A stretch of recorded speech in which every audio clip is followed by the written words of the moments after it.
할렐루야. 오늘도 말씀으로 시작합니다. 3분 묵상 시편 120편입니다.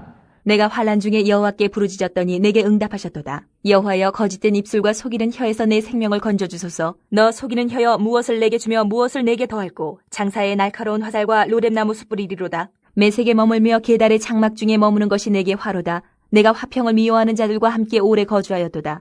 나는 화평을 원할지라도 내가 말할 때에 그들은 싸우려 하는도다. 오늘 시편 120편부터 134편까지를 성전에 올라가는 노래라고 하는데, 말 그대로 하나님께 예배를 드리기 위해 성전으로 갈 때 불렀던 노래들입니다. 예배를 드리러 가는 그 모습, 그 심정을 생각해 보면은 묵상하는데 훨씬 더 도움이 됩니다. 그런 관점에서 오늘은 세 가지만 생각해 보겠습니다. 첫째로, 성전에 올라가는 예배자의 마음입니다. 어떤 마음으로 성전을 향해 가고 있습니까? 1절에 보니까 부르짖었더니 응답하시는 하나님을 떠올리고 있습니다. 즉, 삶 속에서 은혜를 베풀어 주신 하나님의 은혜에 감사하면서 또 간절히 찾고 구할 때 만나주시는 그 하나님을 만날 것을 기대하면서 지금 예배 드리러 가고 있는 것입니다. 자, 우리는 예배를 드리러 갈 때, 주님 앞에 나아갈 때 어떤 마음으로 나아가고 있는지 생각해 봐야겠습니다. 아유, 벌써 주일이냐고 하면서 그냥 헐레벌떡 예배로 나아가는 것이 아니라 하나님께 감사하며 하나님을 만난다는 기대감을 가지고 예배의 자리로 나아가는 자들이 되어야겠습니다.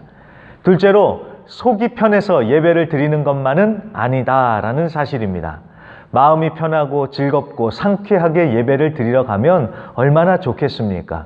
그런데 오늘 2절을 보니까 시인은 거짓된 입술에 속이는 혀 때문에 힘들고 고통스러운 상황을 겪고 있습니다. 그런데 그럼에도 하나님께 예배하러 성전에 올라가고 있습니다. 속이 안 편하고 복잡하고 이런데 어떻게 예배를 드릴 수 있겠느냐 할 수 있겠지만 오히려 그 반대입니다. 힘들고 괴로우니까 더욱 하나님을 구하면서 예배의 자리로 나아가는 것입니다. 예배를 절대로 포기하지 않기를 부탁드립니다. 자, 마지막으로 시인이 괴로움을 당하는 근본적인 문제가 5절에 나오고 있습니다. 시인은 메섹과 게달의 장막에 머물렀다고 하는데 이 두 족속은 이스라엘의 북쪽과 남쪽, 저 멀리에 있었던 이방 족속들입니다. 그런데 하나님의 백성이 하나님의 약속의 땅에서 떠나서 왜 거기까지 가서 살고 있었을까요? 여러 가지 이유가 있을 수 있겠지만 아무튼 하나님을 떠나 하나님의 백성을 떠나 이방인들과 살다 보니까 화평이 아니라 다툼, 경쟁, 속고 속이는 치열한 전쟁 같은 삶을 살게 되는 것입니다. 너무나도 삶이 고달픈 것입니다.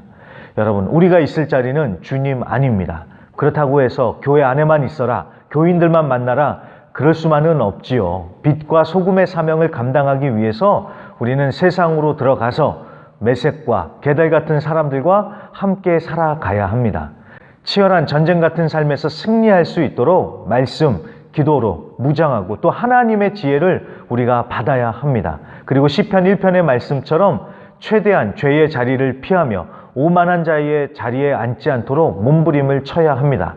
부디 오늘도 하나님을 예배하면서 하나님을 믿는 믿음과 하나님이 주시는 지혜로 승리하시는 이 하루가 되시기를 주의 이름으로 간절히 기도합니다.